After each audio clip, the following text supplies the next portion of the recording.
Welcome back, everyone, to another edition of the Oregonians Pac-12 Basketball Roundup. I am Tyson Alger. I am joined here, as always, by Danny Moran, and we cover the basketball teams here in the state of Oregon. I do the Ducks, he does the Beavers, and once again, it's the Pac-12, so that means there was a lot of interesting results this week. The Ducks were able to sweep both the SoCal teams, whereas Oregon State had a very interesting week as well, getting that win over number 21 USC to kind of make up for the fact that they lost on Wednesday to UCLA there. Yeah, they've had two home losses in Pac-12 play. They had two home losses the entire season last year. So to snap that three-game losing skid, which since the last time we spoken on this video here, they had the Jarmal Reed tripping incident, which happened at Utah. That was in the midst of that three-game losing streak, and so.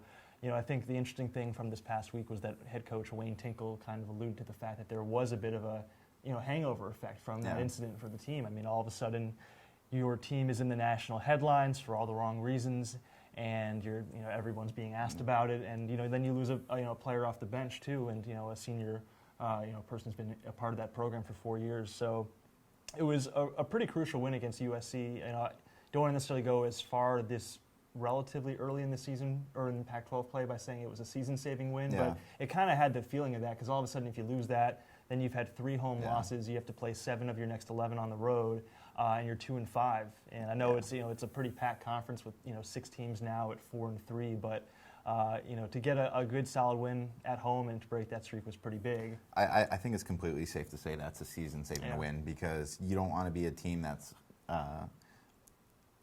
coming into the season. I think expectations were that Oregon State could be a potential NCAA tournament team. Right. And if all of a sudden you lose that game and then you're facing a very big portion of your schedule on the road next, they're going to lose some of those games. You just don't want to be in a position in this conference with how even things are to basically be in the position that maybe the Ducks were in last year where they had to win 10 of 11 games to get into the tournament, because I don't think any team in the Pac-12 is going to be doing that this season. No, the conference is just too balanced, too deep. I mean, you see it each week. Utah, at one sense, was 1-3, very close to being 1-4, and then obviously have now rattled off 3 straight wins. I think Utah might be one of the more fun teams to cover in this conference because they can pretty much go in and knock off anybody. They had that really big win over Duke earlier in the season, but then Oregon went in and beat them at home by 20 or so, which I don't think anyone guess was going to happen. So. Yeah, no, it's every team. I mean, even the 2 Oregon schools are about to go on a trip to Arizona Thursday and then Saturday for Oregon State, Thursday and Sunday, I believe, for the Ducks. Yeah. And even Arizona State, who's 1-6, they're at the bottom of the Pac-12 with Washington State. They're still top 50 RPI. Yeah, there's still 9 teams in the Pac-12 are top 50 RPI, and Arizona State, they're one of 2 teams to beat Texas A&M, which is a top 5 team now in the country. Yeah. So. As much as they've how the heck did Arizona State beat Texas A&M there? I mean, no offense to Arizona State, but they've currently lost 3 games in a row, and they have 1 win in their last 8 games. Yeah. Yet they beat the top 5 program in the country right now. Well, look, I mean, their games have been close. I mean, there were games against both Cal and Stanford this past week where I think decided by a total of 7 points. So they've just been kind of at the short end of losing games, and so even though. They have struggled and they're at the bottom. I don't think they're a team that anybody can overlook, particularly in Tempe. I think they're just one of those teams that kind of further they're an example of like the Pac-12 is deep because it's good, not the other way. I mean, the parity you have isn't because this is a poor conference, which I do think. Right. I forget who it was. One of the national guys was tweeting about that last week of saying that the Pac-12 is a mediocre conference because of the parity, and.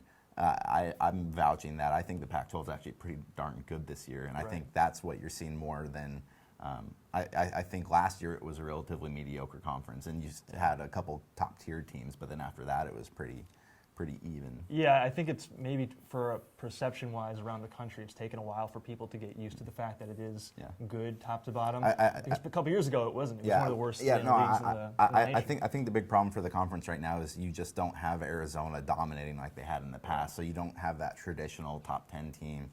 Right. But you can look at it, and I was mentioning this to you earlier today. So Oregon's back into the rankings at number 23 after beating USC and UCLA. If they were to lose at Arizona this week, at Arizona, which is probably one of the top 10 toughest places in the country to play, Oregon's probably going to fall out of the rankings out of there because Oregon's a non-traditional top 25 team, whereas Arizona's probably going to jump 6 places from their number 18 spot. Right. So Arizona never has to go against the benefit of the doubt, but it seems like everyone else in the conference does. Right. And to Arizona's credit, I mean, they've lost 4 games this year, and they're 4-3 in Right. conference, but all those games have been really close, have gone down to the wire, even when they lost to Cal last week. So, but you're right. I think there is, a sense with this conference that you really have to earn it to get into that top 25. Right. But, you've seen Joe Lunardi's latest projections today, which are Monday, still have 8 teams from the Pac-12 in the tournament. So They got Oregon up to a 4 seed playing in the Spokane Right. Regional, which I know local fans would be a fan of. yeah, and I think that they're the highest at this point Yeah. in that sense too. And so as you have alluded to, I mean, it's a big week for Oregon to get to 5-2 at this point in the conference, and up there with Washington as the 2 teams as co-leaders. Yeah, no, I think it was huge for them to get that sweep this week. I was pretty confident that they were going to go into that USC game and win not necessarily easily, but just coming off of a road trip. And but that UCLA win, that was just like one of those.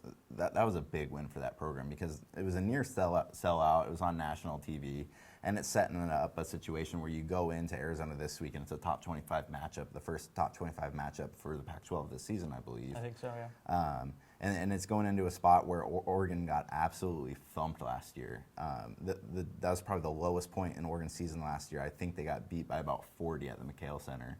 And I was at that place, and that stadium just rocks down there. I know you're going to be at that game this week. So it's a pretty cool environment they put on there. It's unlike anything you're going to see in the Pac-12, and by far one of the hardest places to play. And Oregon's been kind of mixed on the road this season. They started out extremely poor on the road.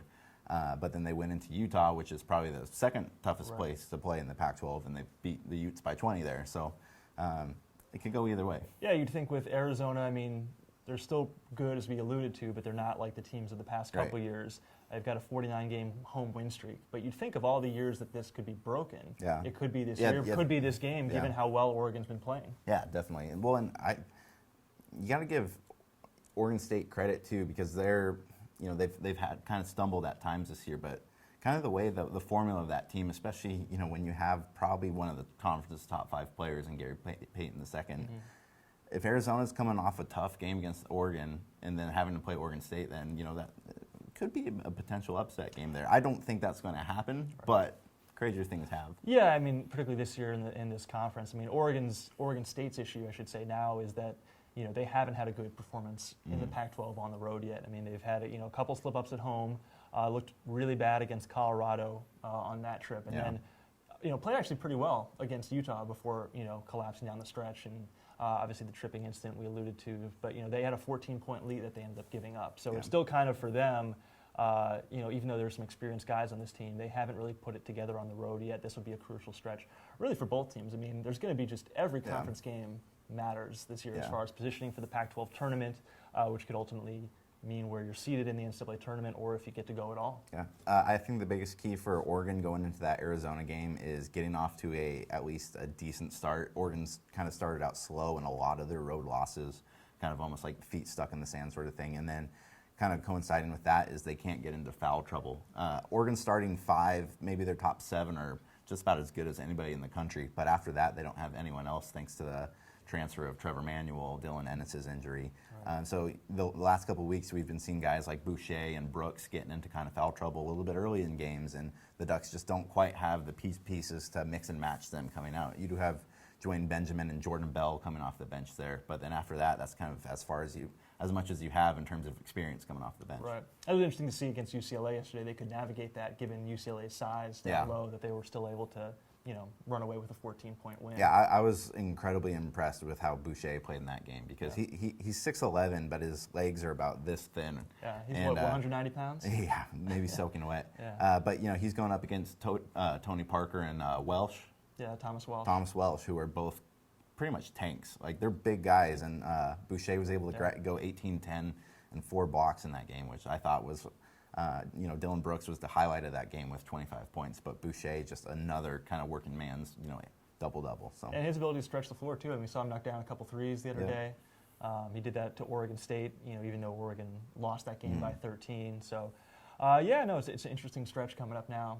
Both these teams kind of have to prove it on the road, which, you can say for every team in the Pac-12. So it's going to be a super interesting week. You can find all of our stuff at OregonLive.com/Ducks and/Beavers. We're both on Twitter at Tyson Alger, at Danny J. Moran. Correct. Is that correct? That's it. And yeah, it's going to be really interesting to come back here next week and give you an update. See how this all went.